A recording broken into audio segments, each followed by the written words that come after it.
All right. Get ready to dive deep today. We're going to be exploring love and charity. Sounds good. But not the, surface level. Right. The kind that really makes you kind of rethink some assumptions and ask some tough questions. I love it. So our guide for this deep dive is Allan Kardec's The Gospel According to the Spirit. We'll be looking at chapter 11. Okay. And specifically focusing on loving one's neighbor, but through this really unique lens, Spiritism. Right. And for anyone who maybe hasn't come across Spiritism before, it's a philosophical and religious movement that emphasizes communication with spirits, reincarnation, and moral development. Okay. So it brings this whole other dimension to how we think about love and charity. So Kardec text starts things off with something that I think we've all heard before. Mm-hmm. Jesus is teaching to love thy neighbor as thyself. Right. Seems pretty straightforward, right? On the surface, yeah. On the surface, yeah. But Spiritism takes this fundamental commandment and makes it even more... It elevates it. It sees it as the driving force behind human evolution. Wow. And ultimately, our happiness. And then it gets really interesting because Kardec quotes a spirit named Lazare who says, the law of love replaces the personality with the union of all beings and extinguishes societal misery. Ooh. That's a lot. Right. It really emphasizes this potential for love to be so transformative, right? Yeah. It's not just some nice, warm, fuzzy feeling, Right. but this power that can really reshape individuals and society as a whole. That makes me wonder, what does this union of all beings actually look like? I mean, is it like constantly sacrificing your own needs for others? Yeah. Or is it something deeper? That's a great question, and I think it really gets at the heart of what Spiritism is trying to say. This union isn't about, erasing individuality. Right. It's about recognizing that our well-being is very closely connected to the well-being of others. Okay. Right? It's like shifting from this me versus you to we. I see. Okay. Mm-hmm. So I can see how that ties into this idea of love as the driving force for evolution. Yeah. Like by embracing this interconnectedness, we're actually propelling ourselves toward a higher state of being. Exactly. And Kardec builds on this by exploring this distinction between instincts and sentiments. Okay. He sees humanity as on this journey, evolving from our base instincts we're all born with towards these more refined sentiments. And where does love fit in all this? Yeah, love in its purest form represents the peak of this journey. Okay. Right. It's like the culmination of our moral and spiritual development. That makes me think, if that's the peak, what does that look like in practice? Yeah. Is it about always putting others first, or is it something deeper, and how would we even recognize it? Yeah, that's such a good question, and that's something that we all grapple with, right? Yeah. Spiritism suggests that this peak of love manifests as a deep understanding of that interconnectedness. Okay. Acting in ways that benefit not just ourselves, but the whole. Right. Recognizing that we're all part of this bigger tapestry. So it's not just about grand gestures of self-sacrifice. Not exactly. But it's also about the small, everyday choices that we make. Yeah, exactly. So choosing kindness over judgment, or recognizing that shared humanity in someone we might disagree with. Right. And I think it's interesting, too, because the text is very upfront about selfishness being a major obstacle on this journey towards love. Yeah. And Kardec quotes a spirit named Emmanuel, who says, selfishness, that plague on humankind, must disappear from the earth. Wow. Strong words. Very strong words. It underscores how seriously Spiritism views this issue, right? Yeah. Selfishness in all its forms is seen as this barrier to our individual and collective progress. Okay. Because it goes against that interconnectedness we've been talking about. So he's calling his selfishness a plague. Right. But what are the actual, everyday actions that feed that plague? Yeah, well, Kardec would argue that selfishness manifests itself in so many subtle ways, right? Right. It's not always about, grand acts of greed or cruelty. Okay. But it's often those smaller choices we make where we prioritize our own comfort or convenience I see. over the needs of others. So it's like turning a blind eye to injustice. Right. Hoarding resources. Right. Or just failing to lend a helping hand when we could. Exactly. So those are all expressions of selfishness, even if they're not as dramatic as robbing a bank. Exactly. And those seemingly small acts, when multiplied across individuals and societies, can lead to immense suffering and hold back our collective progress. Yeah, you're so right. It's those little compromises we make every day Yeah. where we choose the easy path instead of the compassionate one. And it brings us to this really interesting question that Kardec poses. He asks, does loving your neighbor extend even to criminals? Ooh, That's a tough one, right? it is, yeah. Because on the surface, it feels counterintuitive to love someone who's caused harm. How do we reconcile that with this idea of love as this force for good? It requires us to shift our perspective. And that's exactly what Spiritism encourages us to do. So instead of seeing criminals simply as like objects of punishment, Okay. we're called to see them as fellow souls Right. who need God's mercy and our compassion, Wow. even in the face of their wrongdoings. So it's about recognizing their inherent worth, Right. even if their actions have been harmful. Exactly. That's a really radical shift in thinking. It is, yeah. Yeah. And it's not about condoning their actions, but rather understanding that everyone, regardless of their past, has the potential to be redeemed, to grow. It makes me think about this whole concept of forgiveness then, Yeah. and how that plays into this idea of loving your neighbor, even criminals. It's not about forgetting the harm, Right. but about recognizing that everyone is capable of change. Exactly. And Kardec even shares this powerful message from the Spirit Elizabeth de France, who emphasizes that we're all called to see criminals as deserving of our prayers. Yeah. Right. So it's like we're being asked to hold this tension Yeah. of acknowledging the harm, but also allowing space for their transformation. Absolutely.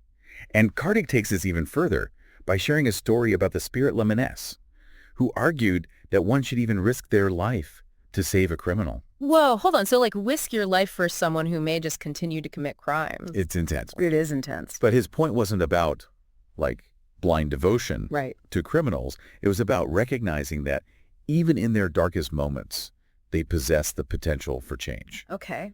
And sometimes a selfless act of love can be the catalyst for that transformation. So it's not about saving them from physical harm, Right, right. but potentially offering them a chance at like spiritual redemption. Exactly. Yeah. And that willingness to see beyond the crime All right. and offer that chance, Yeah. even at great risk, embodies this true spirit of loving one's neighbor. This whole conversation is really making me re-examine my own beliefs about forgiveness and compassion.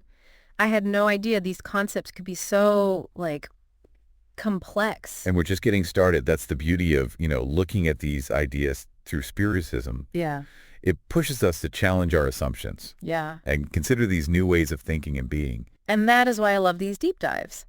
Okay, so we're back, and I have to say, before the break, we were talking about this whole idea of extending love to criminals, which is really challenging. Yeah. And it's really pushed me to think differently about forgiveness and compassion. It is a concept that challenges our conventional thinking. But that's what I love about these deep dives. It really gets you thinking about things in a new way. It does. So I'm curious, what does Kardec have to say about the role of faith in all of this?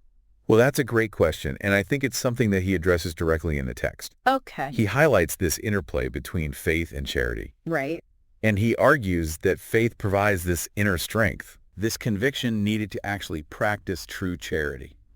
So it's like faith gives us that push to go beyond our natural inclinations You got it. and actually act with love even when it's difficult. Exactly, because without that faith, it's really easy to fall back on self-preservation Oh, yeah. and judgment. I've struggled with that myself. It's so much easier to judge than to love. Oh, absolutely. And so faith acts like an anchor, Okay. right? Grounding us in those moments of doubt and fear that inevitably arise Right. when we're actually trying to embody this idea of loving your neighbor in all circumstances. So it's not just about believing in a higher power, Right. but about cultivating that inner faith Exactly. that empowers us to act with love even when it's not easy. It's like having that deep-seated conviction that love is the answer, even when the world's telling you otherwise. Thinking about faith and love like this makes me think about something else that Kardec talks about, which is the idea of fulfilling our duties in all areas of life. I mean, if we're really striving to love our neighbor, it can't just be about grand gestures or charitable donations, right? No, absolutely not. It's about embodying that love in every aspect of our lives. Okay, I like that. Right. So it's about showing up with integrity and compassion in our roles as parents, children, siblings, friends, colleagues, citizens, Wow, that's a lot. in every interaction. Yeah. It's about understanding that love's not just a feeling. It's a way of being in the world. Okay, so how do we make sure we're not just paying lip service to this idea of love? It's about walking the walk. Right, and I think one of the most fascinating parts of this chapter is the story of render unto Caesar. Oh, yeah, that's a great one. Kardec recounts this story of Jesus cleverly avoiding a political trap by saying, render unto Caesar what is Caesar's, and to God what is God's. Right. Now, I've always found that story really interesting, but what's the Spiritist interpretation of that? Well, Spiritism sees it as much more than just a clever tactic, Okay. right? It's about understanding our responsibilities and duties in all areas of life. So it's about finding that balance Yeah. between our worldly obligations. And spiritual aspiration. Okay, that makes sense. Right. It's like that delicate balance. So it's not just about paying your taxes, but about fulfilling all of your obligations to Oh. your family, your community, your country. Even your own conscience. Oh, wow. Okay. It's about finding that sweet spot where we're contributing to society, but also staying true to that higher purpose. I see. Okay. Right. So render unto Caesar becomes this really powerful metaphor for living this life of integrity and balance. And I think for a lot of people, that balance can be really hard to find. Yeah, absolutely. It takes discernment, Right. wisdom. But how do we actually put that into practice? Like, think about your own life, listener. What are the Caesars that you have to render unto? Oh, that's such a good point. Your job, your family, societal expectations. Right, right. How do you find that balance between fulfilling those obligations but staying true to your spiritual values? And it's a constant juggling act. It is, yeah. It really is. And so it requires you to be present Okay. in each moment. Right. To ask yourself, am I acting in alignment with my values? I see. Right. Am I honoring both my worldly responsibilities and my spiritual aspirations? Okay. It's a constant check-in. It sounds like this is where that interfaith we were talking about comes into play. Exactly. Faith gives you that courage to navigate these complexities Yeah. and to make choices that are aligned with your highest good Great. and the good of the whole. It's about trusting that even when we stumble, we're being guided. Absolutely. This really is about finding a way to make our spiritual and worldly lives work together. Beautifully said. It's not about choosing one over the other. Right. Spiritism really encourages us to live holistically, Okay. integrating our spiritual growth with our everyday actions and choices. That's a powerful idea. It's recognizing that the divine is present in the mundane, Mm.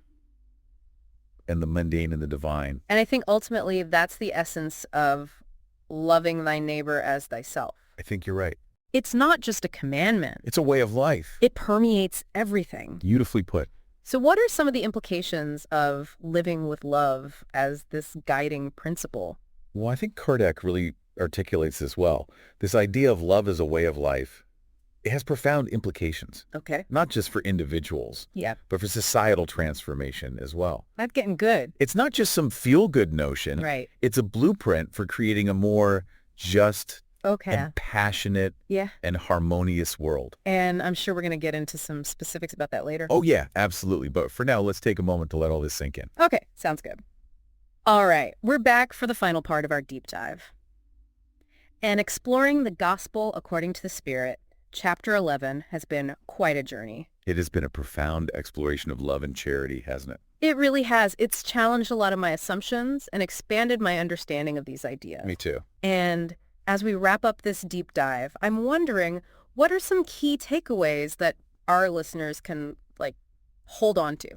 Well, I think first and foremost, remember that love is a choice. Right. It's a choice that we make every day. Okay. It's not something that just happens to us. Exactly. Even the tiniest seed of love can blossom into something really amazing. Another thing that really resonated with me was this idea that faith is such a vital part of this journey.